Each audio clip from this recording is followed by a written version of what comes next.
Muito boa noite, a graça e a paz do Senhor Jesus.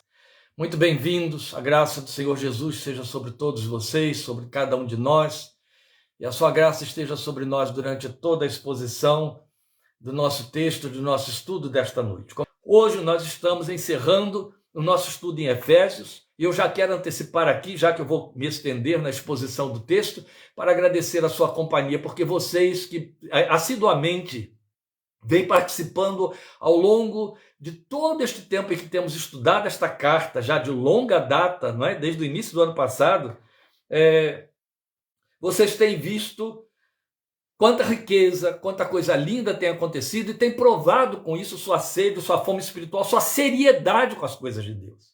Porque não há porquê, nem tenho, a esta altura da vida, eu não quero perder tempo com crentes rasos. O que eu quero dizer com crentes rasos, eu não estou diminuindo ninguém. É aquele que não está interessado nas coisas de Deus, aquele que está interessado em usufruir o balcão da fé que muitas igrejas oferecem para que ele possa ter algum proveito da sua confissão. Mas ele não tem comprometimento, ele não está em aliança, ele não está envolvido com a convicção de uma vida eterna. E aí, aliás, ele aqui é bem longe dele. E aí traz conteúdos e tem um discurso que é empobrecedor, que é uma confissão falsa, que está declaradamente decidida por Paulo como outro evangelho que temos que considerar anátema. E então, quando a gente encontra crentes interessados em crescer na fé, em se empenhar, em gastar tempo, separar esse tempo para ouvir, isso é muito honroso, é muito gratificante, é muito atraente. Outro tanto serve muito de estímulo para mim.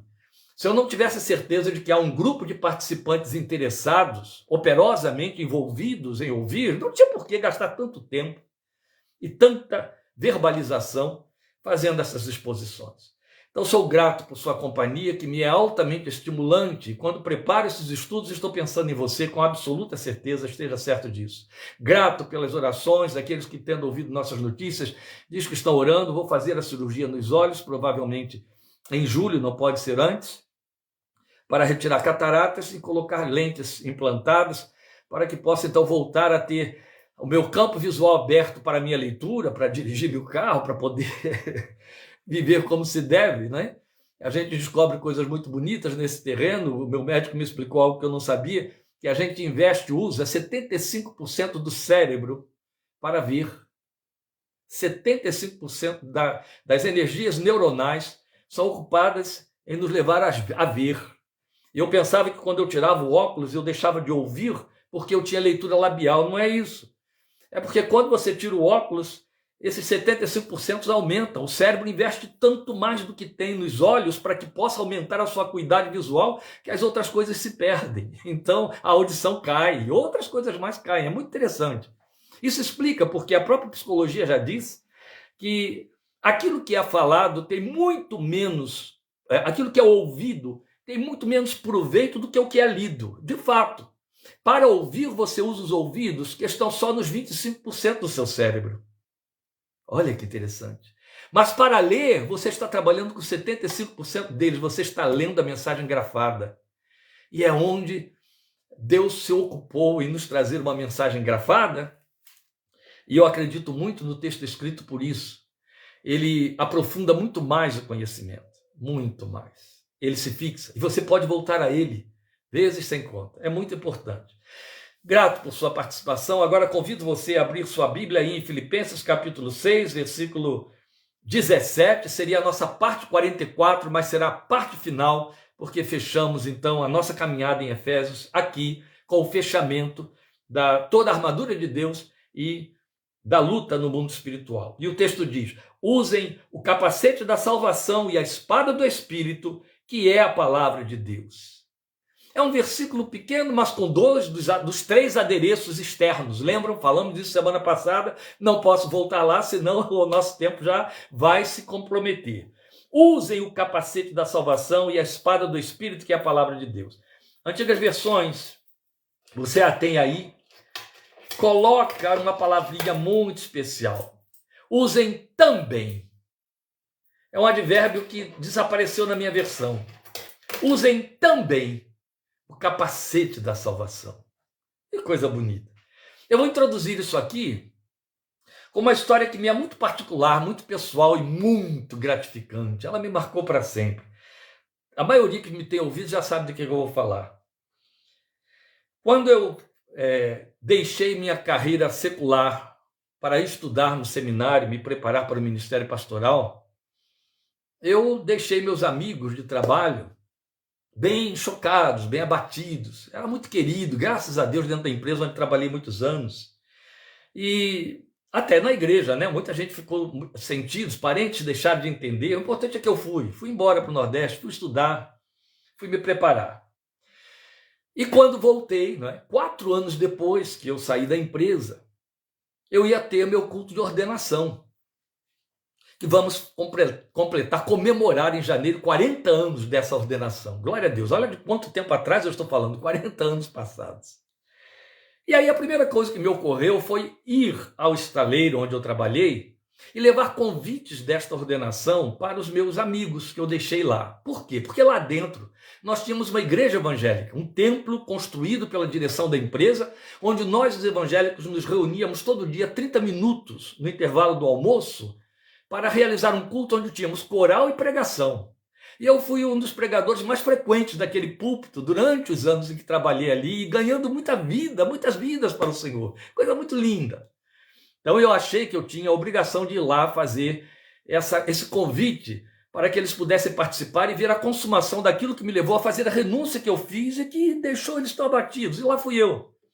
Peguei meu capacete, que eles nos obrigam a usar o capacete para entrar na empresa, consegui a liberação, e cheguei bem no horário do almoço para poder ir lá no culto na igreja. Quando o presidente da igreja, que tinha um presidente que era eleito a cada ano, quando o presidente da igreja me viu, nós temos aqui hoje o irmão Kleber, ele vai ocupar o púlpito e vai pregar para nós. Eu não tinha nem de leve pensado que ele faria uma coisa dessas comigo, mesmo porque eu não sabia nem quem era o presidente no momento. E aí me pôs sentado lá com ele, atrás do púlpito, né? A igrejinha encheu, como sempre, na hora do almoço ficava lotada.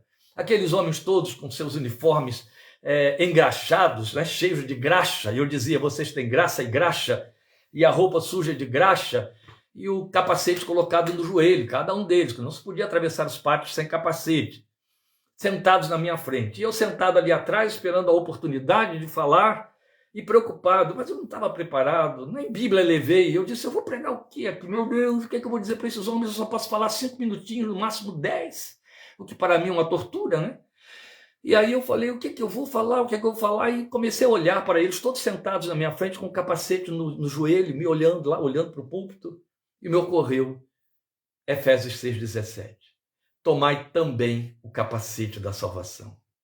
Preguei como nunca, nos 10 minutos que me foram dados, mostrando para eles a razão porque eles eram obrigados, por leis internas da empresa, a usarem o capacete o tempo todo.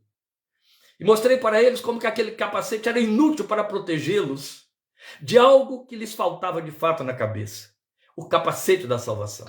Eu disse, se é imprescindível vocês usarem esse capacete para que sobrevivam, voltem para casa, para seus lares, no final de um dia de trabalho onde há tantos riscos e há. Entendam que precisam tomar também o capacete da salvação para uma travessia pela vida que é eterna, para uma vida eterna. E o capacete possa lhes garantir para essa vida eterna. E preguei. E no final, como era quase como obrigatório, fazia parte da nossa liturgia, fiz o apelo. Alguns dos visitantes, que sempre tinha visitante, foram à frente, orei por eles, o culto se encerrou, fiz o meu convite e fui embora. Passaram anos, não foram poucos anos. Fui pregar numa igreja, num dos bairros da nossa cidade, num culto de missões feito pelos jovens daquela igreja, uma igreja presbiteriana.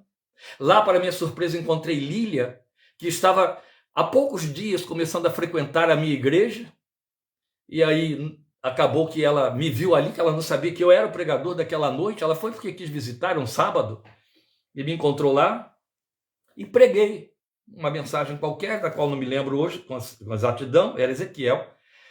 E quando terminei, que eu estava indo embora, o povo já todo tinha saído, eu fui saindo também pelo salão, conversei com Lília um pouquinho perto da porta, e um rapaz moreno sentado no último banco não se levantou, não saiu, continuou lá.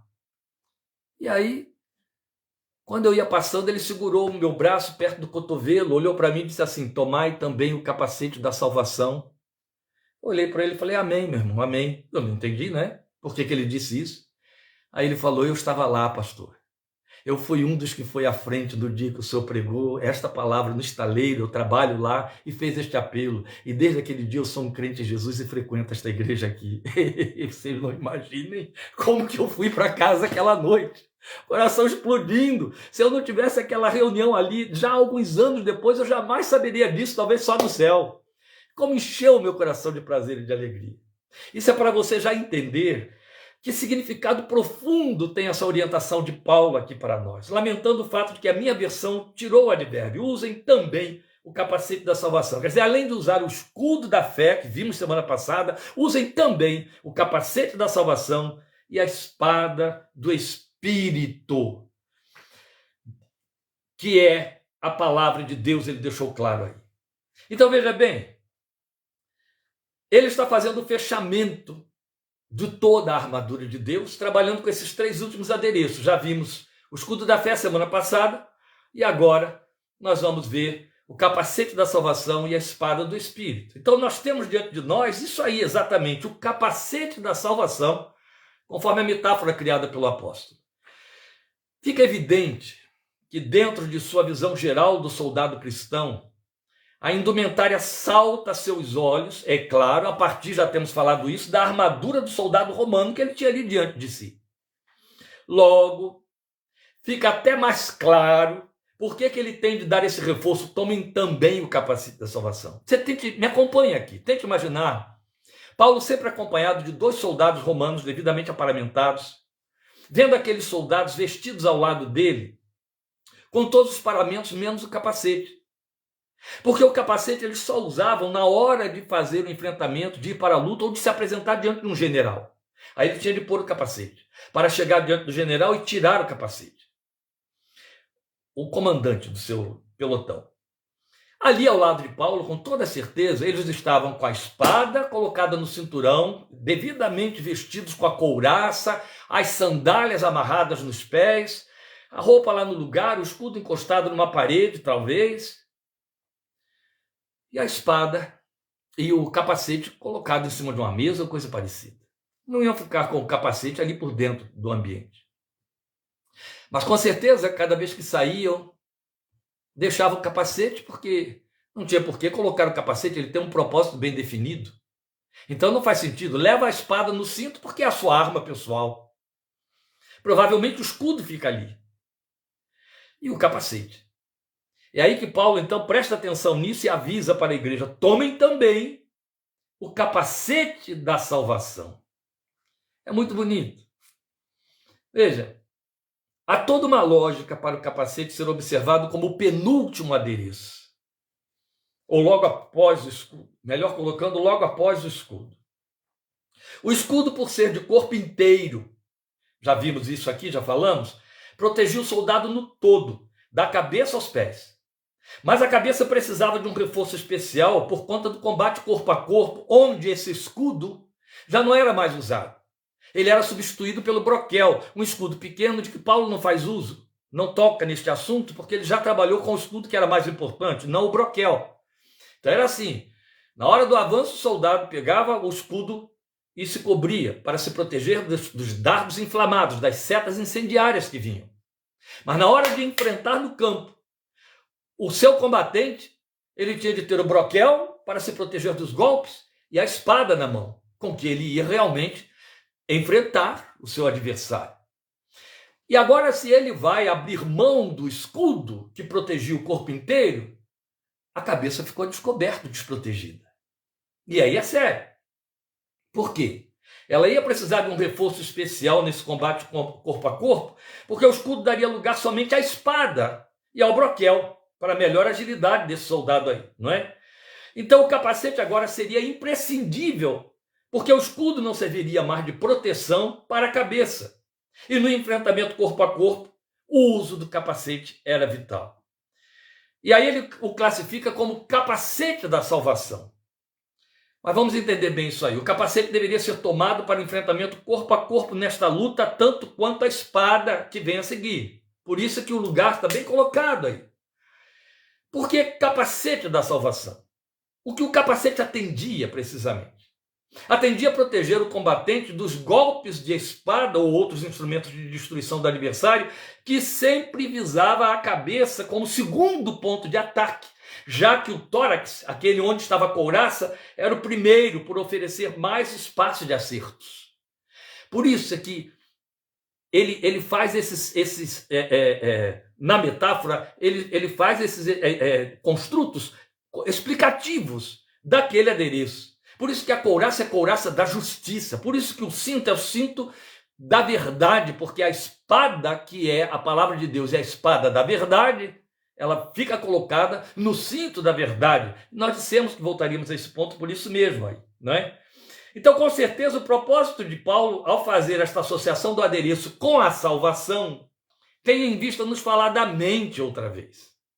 Nós já vimos isso quando falamos anteriormente sobre o escudo da fé, que nos protege dos dardos inflamados que vêm nos pôr em fuga, não é?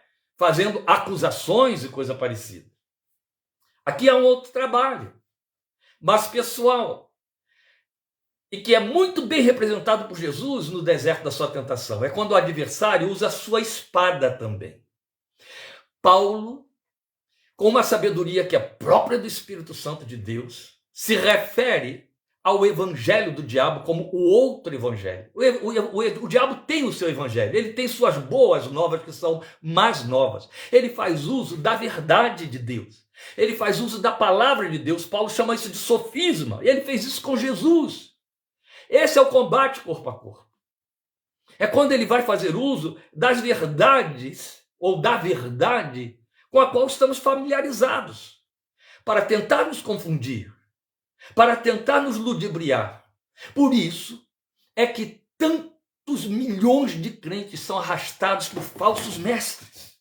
Isso não é coisa nova, mas está muito forte em nossos dias, desde as últimas décadas, mas vem acompanhando a igreja ao longo de 2000 anos. Sempre surgiram falsos mestres usando Bíblia, usando os personagens da Bíblia quando não usam o texto bíblico propriamente, ou distorcido, reescrito. E confunde aqueles que não estão familiarizados ou que não estão investidos no cinturão da verdade. Apenas usam a espada que não sabem manejar bem. Lembra, essa é uma linguagem de Paulo para Timóteo. Ele fala que é aprovado o varão que maneja bem a espada da verdade. A palavra da verdade. Maneja bem, é imprescindível, tem que manejar bem. Então não é apenas fazer uso da espada. E fazer uso da espada é se saber manejá-la bem, é usá-la como sortilégio, é citar textos avulsos, pegados a lures para dizer o que se pretende. É aqueles textos que ficam fixados em portas, em janelas, e por aí. Ou pregações de textos fora de contextos que se embaraçam todo, que não explicam nada, porque esbarram, sabe, a espada sem bom manejo. Satanás é um mestre em pegar essa espada e camuflá-la. Ele tem a sua, o outro evangelho. É na luta corpo a corpo que ele vai usá-lo. E essa representação está muito bem colocada na tentação de Jesus. Satanás foi tentá-lo usando Deuteronômio. Jesus foi lá para Deuteronômio e o derrubou. Ele usou uma falsa espada, Jesus usou a verdadeira para derrubá-lo. Oh, meus amados, é disso que Paulo está falando, quando ele fala da espada. Mas, pastor, nós não estamos falando de espada, né? Nós estamos falando do escudo da fé, sim, mas eu estou do capacete da salvação, sim, mas eu estou explicando a você por que o capacete da salvação. Porque o inimigo vem com espada. É isso. E aí já estou adiantando o segundo tópico, mas isso é necessário para o nosso fechamento de hoje. Então veja,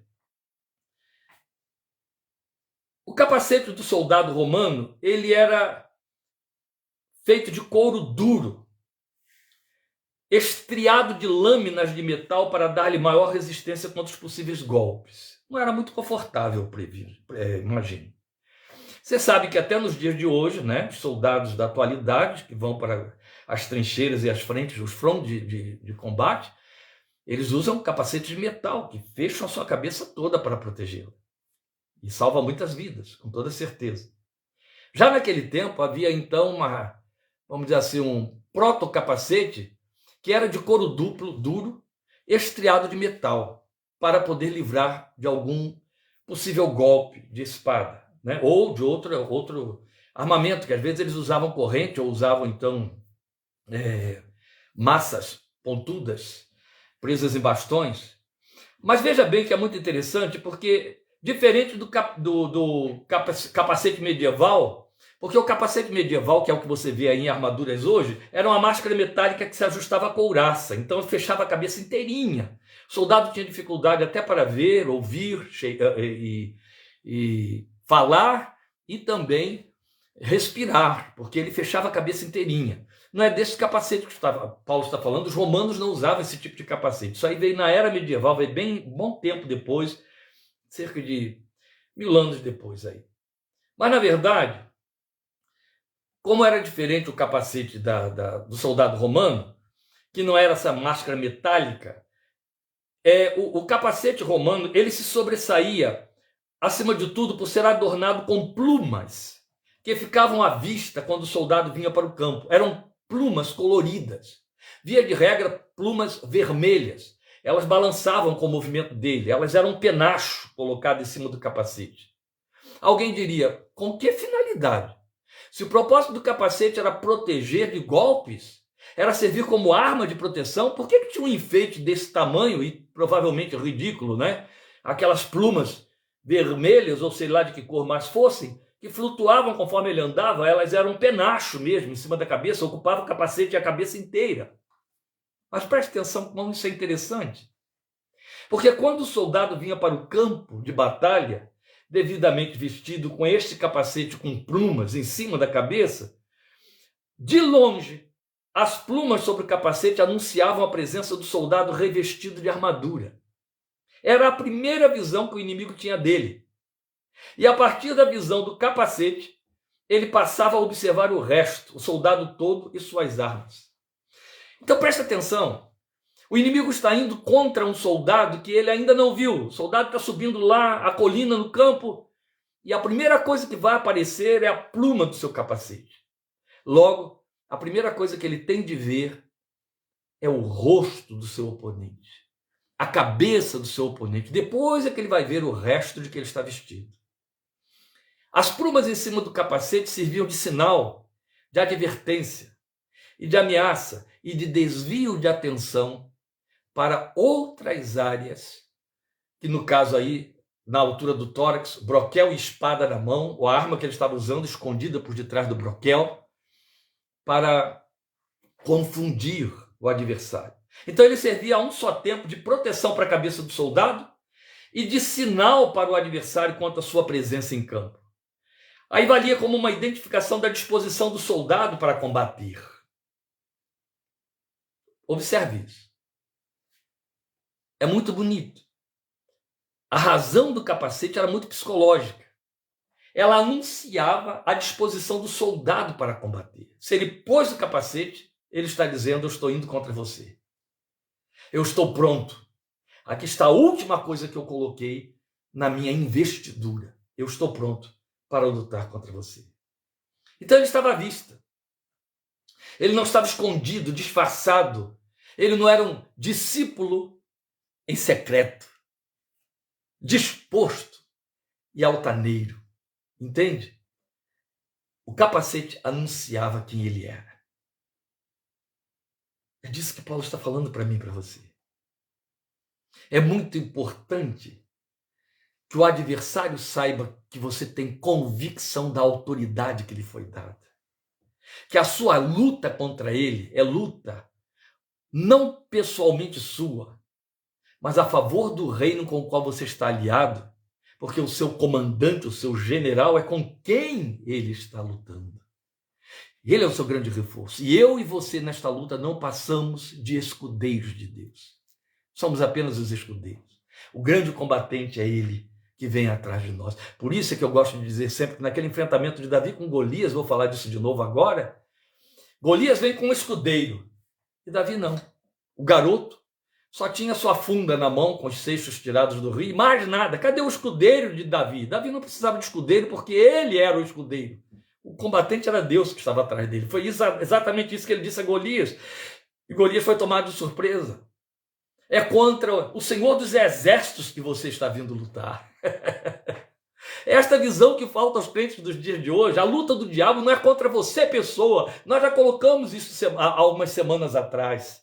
O diabo não está tão interessado em você quanto você pensa ou te dizem. Ele está interessado no que você representa e quem você representa. Por isso que ele precisa tirar você da posição para que ele não seja mais representado. Mas a luta dele é contra alguém incomparavelmente maior do que ele e maior do que você. É esse que ele tem de enfrentar. Você é o escudeiro. Você é que o arma. Você é que leva as armas. Glória seja ao Senhor. Na verdade, o que nós queremos colocar é isso aqui. A relação é perfeita. A certeza de salvação, por isso capacete da salvação, serve de proteção para o cristão no combate, porque o guarda de vacilar com dúvidas quanto às ameaças do adversário. A sua espada falsa, ao mesmo tempo em que mostra ao adversário a razão por que o soldado sai para o confronto, ele tem um alvo que o atrai. E o alvo se constitui na sua segurança também. O adversário não é o alvo. Eu não vou à luta contra o diabo porque ele é o meu alvo de ataque. Não. O meu alvo é o que eu defendo. O meu alvo é o que eu não quero ver chamuscado, diminuído, menosprezado, vilipendiado. O meu alvo é a minha certeza de salvação. O meu alvo é a minha certeza de vida eterna, é a minha esperança de ressurreição, é a minha esperança de vida com Deus, de um novo reino estabelecido nesse mundo. E então estou investido desse alvo e propósito, como Paulo escreveu muito bem aos Filipenses: prossigo para o alvo pelo prêmio da soberana vocação de Deus em Cristo Jesus. Isso tem que inflamar o coração de quem é crente. Ouso dizer, se essa inflamação não está aí dentro, questione seu posicionamento e a sua aliança rapidamente, quanto é tempo, porque algo está errado, está incompleto ou está fora do lugar. O alvo é a esperança do qual o soldado está guarnecido, que lhe dá ânimo para lutar em defesa dessa esperança, que é tudo para o que o Evangelho alcançou a mim e a você, a ponto de Paulo dizer: estamos imbuídos da defesa do Evangelho. Meus amados irmãos, já preguei vezes sem conta. Um número impossível de ser recuperado em termos de contabilidade sobre a salvação em Cristo Jesus. Mas o meu maior empenho, durante esses cultos evangelísticos ou não, ao longo de dezenas de anos, sempre foi a defesa do Evangelho de Cristo, contra os enganadores, os dissimuladores e contra os inimigos desse Evangelho. Porque para isso nós fomos chamados. E se existe um tempo em que esse evangelho tem que ser defendido a ferro e a fogo, e eu estou me referindo a defender a ferro e a fogo, é contra a apostasia, porque ela vai arrastar todos os incautos, pois ela está preparando o cenário para o anticristo que já está neste mundo. A Bíblia diz isso. O mau uso da palavra de Deus, o descuido com o uso da palavra de Deus, os erros imperdoáveis por descuido, por conveniência, por dogmas doentios criados pelos homens, tem de ser denunciado e combatido. Uma enxurrada de superstições e de distorções invadiu o arraial de Deus e contaminou o povo. Novos bezerros de ouro foram construídos, enriquecendo, criando impérios evangelísticos, impérios ministeriais, que achincalha dizendo que são abençoados e que provam que estão aprovados por Deus pelas riquezas de que são detentores, que não passam de dinheiro tirado de bolsos de pessoas desprovidas de bens e providas de falsos sonhos, que eles alimentam muito bem. Não basta que a gente se proteja crendo na verdade, é preciso defender essa verdade, denunciar esses erros, proteger os fracos, que se deixam enganar e que depois vão servir de tropeço para a fé lá na frente. Muito triste, muito triste. Então isso é muito sério. Pretender enfrentamento sem essa guarnição, o capacete da salvação, é partir para a perda de posição no primeiro golpe. É isso. É arriscar-se a deixar-se seduzir pelas falácias do tentador, porque ele vem com ciladas, ele vem acenando falsas promessas de conquistas temporais e mundanas. Como é triste. Você vê púlpitos e livros se ocupando de dar a crente promessas que o façam voltar a sua esperança e a sua fé para o seu próprio umbigo. E de vida eterna não sobra nada, de valores eternos nada, de justiça e santidade de Deus menos ainda. Foi tirada da pauta da nossa confissão a ideia e o conceito de pecado. E aqueles que pensam de forma diferente são apontados como se isso fosse pejorativo. Para mim é uma ordem de puritanos ou religiosos. E esse povo vai respondendo com falências morais dentro de suas próprias casas e não enxergam nunca as quedas de seus filhos, as quedas da sua credibilidade, as confusões em que se metem, não veem nada disso. E aí correm atrás de missões novas, de novas situações, de maiores reforços para encobrir isso, para nunca admitir de cara aberta que estão fora da posição, que abriram mão dos referenciais, dos marcos que a Bíblia manda não serem removidos. Eu me lembro de uma vez um pastor sentar diante de mim e dizer: minha igreja é totalmente diferente porque nós assumimos um slogan: abaixo a tradição. Tradição é história. Se eu retirar a experiência de Abraão com Deus da minha história de fé, não vai ter validade alguma, nenhuma da história de fé do Novo Testamento.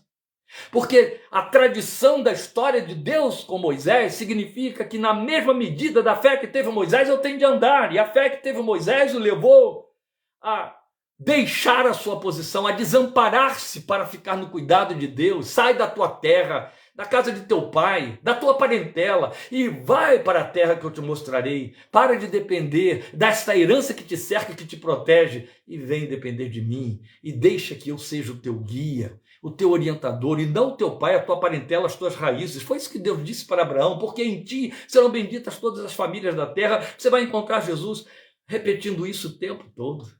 Não foram vocês que me escolheram, fui eu que escolhi vocês para que vão e deem fruto, e o fruto de vocês permaneça ainda sábado, que será o dia de nossa live, não domingo, como já dissemos, mas sábado, 7h30 da noite, falaremos sobre isso. Abre-me os olhos. Quando o Senhor também chega e diz para os seus discípulos: levantem seus olhos. Vocês estão olhando para a comida que eu tenho de comer, para a bebida que eu tenho de beber. Eu tenho uma comida melhor do que essa. Levantem seus olhos, olhem os campos que já estão brancos para a ceifa. Então, quando você encontra um púlpito se ocupando em levar o crente a cobiçar as coisas espirituais em função de ser bem-sucedido aqui debaixo do sol e poder depois dizer: Deus me abençoou, você está ouvindo um outro evangelho. O preço é caro. O preço é compromisso com o desespero, com falência na fé, com perda de posição, com ateísmo, com a experiência dos Gálatas. Corriam bem e se deixaram fascinar. Por isso mesmo, com muita inspiração, um poeta escreveu um hino entre nós, Ana Maria deve estar aí lembrando. Quantos que corriam bem de ti longe, agora estão. Quantos que corriam bem de ti longe, agora vão. Outros seguem-te também, sem amor e frios estão. Vem, ó vem, Jesus Senhor, nossas almas despertar com teu puro e santo amor. Ó, vem nos inflamar, ó, vem, sim, vem, nossas almas inflamar. Bem, o cântico, com todas as suas distorções, é uma oferta a mais. Depois eu passo o chapeuzinho aí. Voltando aqui para o que nós estamos pensando. Sem esse capacete da salvação, esses crentes estão sem alvo certo.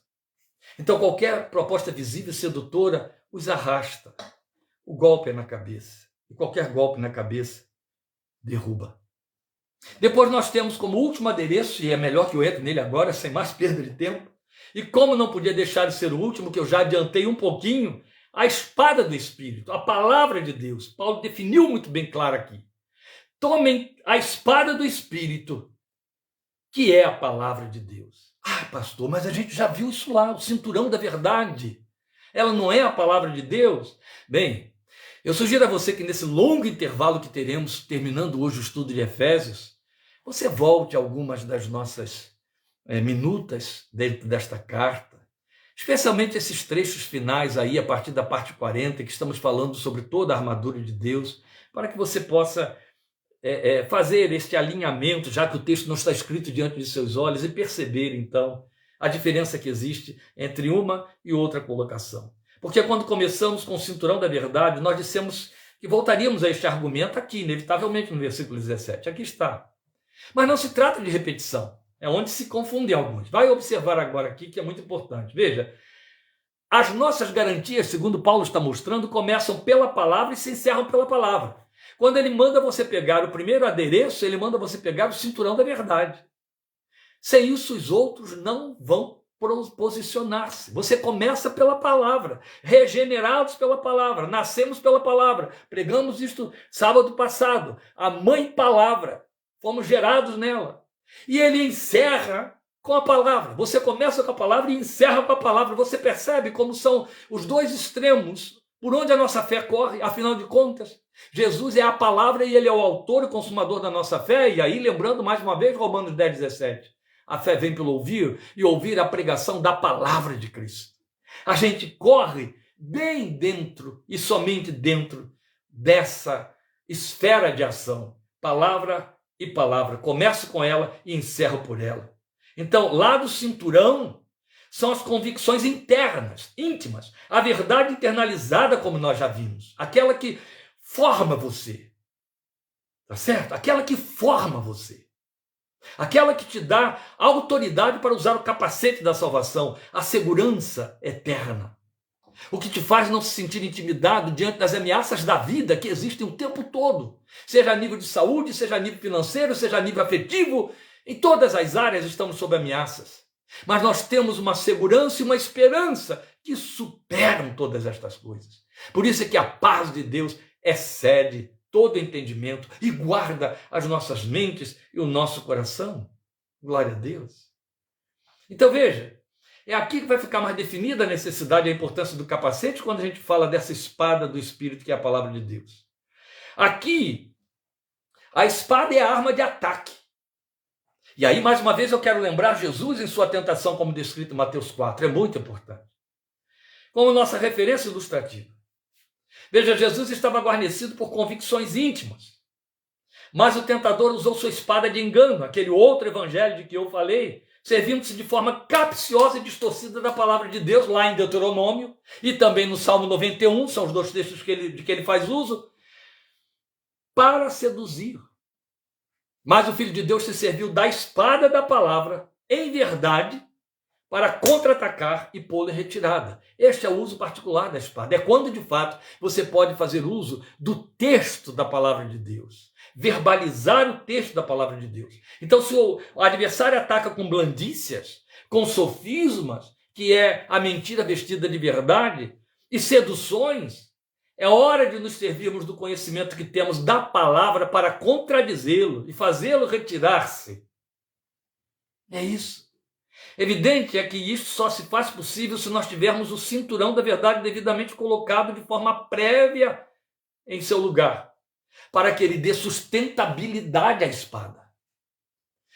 Usar verbetes da Bíblia sem estar impregnado dessa verdade interiorizada, guarda a verdade no íntimo, lembram? É falso. É compromisso com a vergonha, com o embaraço, que o inimigo aciona assim, olha. Ele sabe usar. Agora sim, é possível, como fez o Senhor, lançar mão dos textos reveladores, proféticos e confrontadores da palavra de Deus, o que a boca pode bem fazer, uma vez que seja fruto da verdade guardada no íntimo, de que nos fala o cinturão. O cinturão nos fala disso, da verdade guardada no íntimo. Por fim, basta lembrar, meus irmãos, que toda esta luta de que o apóstolo fala, começando lá no verso 10 e vindo até aqui, ela nos adverte que a luta é contra o diabo, naquilo que ele está empenhado em fazer, que é tentar os filhos de Deus com suas ciladas para que deixem, percam, abandonem sua posição. Nunca confundam, nunca deem um novo trato a isso, uma nova aplicação, porque o apóstolo Paulo se manteve fiel a ela em todo o tempo. Pedro vai por aí também, Judas outro tanto. Os homens que Deus levantou e a quem revelou a sua palavra para que ela fosse registrada para nós. A orientação do apóstolo é: fiquem firmes. E então mostrou de que maneira isto pode ser eficazmente feito, tomando-se toda a armadura de Deus.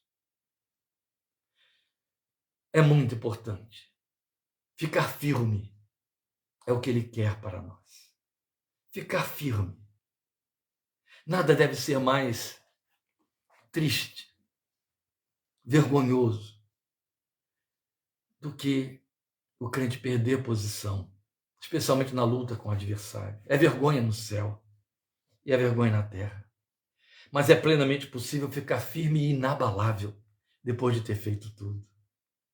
Para poder dizer também no final da vida, porque ele vai chegar um dia: combati o bom combate, acabei a carreira, guardei a fé. Desde agora, a coroa da justiça me está guardada, a qual o Senhor, o justo juiz, reservou não só para mim, mas para todos aqueles que amam a sua vinda. Nossa esperança é a sua vinda. Como dissemos, começamos tudo sentados no colo de Deus, onde aprendemos lá desde o capítulo 1 todos os recursos e meios que nos foram garantidos para uma vida cristã de esperança e fé. E uma vez devidamente garantidos, prontos para combater. A ordem não pode ser invertida. E a pergunta que cabe para fazermos a finalização de Efésios é: você está devidamente revestido? Você está consciente da luta? Você sabe quantos, quem e como o diabo usa ao seu redor, dentro de sua casa, seus consanguíneos? Os que tentam te seduzir usam sua oração, usam a magia da sua fé e não querem nada com ela. Ore por mim, viu? Ore por mim. Está orando por mim? Olha, eu queria que você orasse por mim porque... Mas não quer entrar em aliança com o Deus a quem você ora, com a verdade que você professa. Pelo contrário, quer que você traga isso para dentro do ambiente dele, de maneira que você entre nesse ambiente e saia do limiar da sua aliança para estar nessa aliança da qual ele que teria de sair. Vigie, meu querido. A palavra de Deus nos manda vigiar e orar em todo o tempo. É uma luta que não cessa. É preciso estar a postos, consciente e batalhar pela verdade. Você é um defensor da verdade do Senhor e apenas usuário dela. Ele te quer no lugar de defensor, combatente, de novo a combater por ti, Jesus, chamados, como fiéis soldados, juntos, eis-nos aqui. É a poesia de um dos belos cânticos de nossa enologia tão inspirada. Guarda o forte, em breve eu venho, clama o Salvador. Respondamos, venceremos pelo teu favor. Camaradas, a divisa mostra-se nos céus. A vitória já se avista, quem nos chama é Deus. Guardo forte, em breve eu venho, clama ao Salvador. Respondamos, venceremos pelo teu favor. Glória a Deus.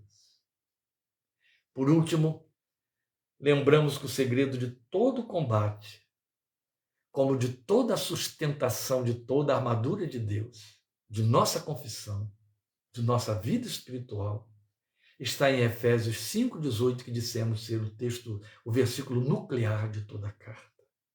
Deixem-se encharcar pelo Espírito. Encham-se do Espírito. Tudo que o entristece tem que ser rejeitado. Tudo que o apaga tem que ser posto de lado. E tem de ser perseguido com ambição profunda, carência, ânsia, necessidade, clamor e lágrimas. Enche-me de ti. Enche-me de ti. Enche-me de ti. É o que os irmãos estarão ouvindo aqui no culto presencial que teremos domingo. Mas a transmissão será apenas de outra mensagem no sábado, 19h30. Convido você a estar conosco. Não teremos live no domingo, como já dissemos. Sábado, 19h30, será a nossa última live também do mês de maio, depois só no primeiro domingo de junho. E agora teremos um intervalo longo até o segundo semestre, quando então voltaremos trazendo uma caminhada devocional nas cartas de Paulo aos Tessalonicenses. Enquanto isso, reveja Efésios e comece a ler as cartas aos Tessalonicenses. São cartas curtas, 5 capítulos em um, 4 capítulos em outra, 9 capítulos no total. Você pode ler por parte, leia a primeira carta só, porque é um longo tempo passaremos por ela. Rica, bela, gostosa quando fala na vida de Cristo, a grande esperança da ressurreição no capítulo 4 da segunda carta. Que lindo, bom demais.